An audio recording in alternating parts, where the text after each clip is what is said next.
Hello everybody, my name is Maggie. Today, I'm going to read you a story that my friend Alina wrote with pictures that I drew. I hope you enjoy. This is the story of the beginning of a beautiful friendship. It is titled, Piku and Paul Become Friends. While everyone was fast asleep, something was shining in the dark of the night.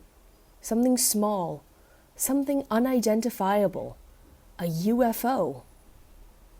Paul, the little boy who lived in apartment number 11, woke suddenly to a strange bright light shining through his window. The light was extinguished, and instead of his own reflection, Paul saw another face peering back at him. And this was no normal face. It had 4 long eyes. The face smiled at Paul. A little scared, Paul crept closer to the window.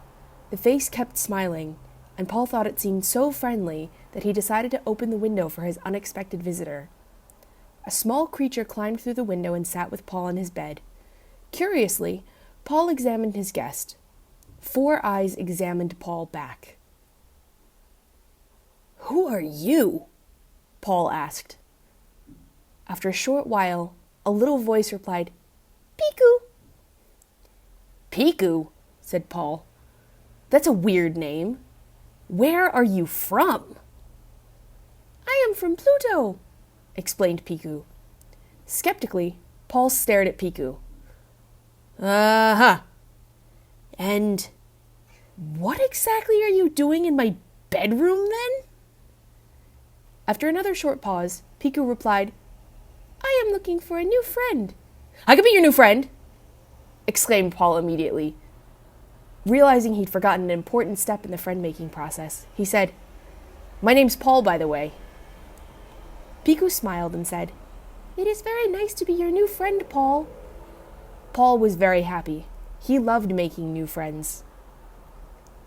"So now we are friends," said Piku. "Best friends," said Paul. Piku materialized some colorful balls which he began to juggle and said, "When I make new friends, I like to do tricks." "I love tricks," said Paul, watching Piku in amazement. The balls disappeared and Piku filled the room with mysterious rainbows. Paul watched, unable to look away. Suddenly, Paul had an idea. He wanted to remember this night forever. He quickly found his phone and slid close to Piku. "Piku, we need to take a picture together," Paul told his new friend. Piku and Paul both smiled, and they took a picture together. The bright light which had awoken Paul returned without warning. "I must leave you now," Piku said sadly to Paul. As Piku floated slowly out of the open window, he waved goodbye to Paul, who was tearfully waving back. Piku was gone as suddenly as he had arrived, but Paul would never forget his new best friend. The end.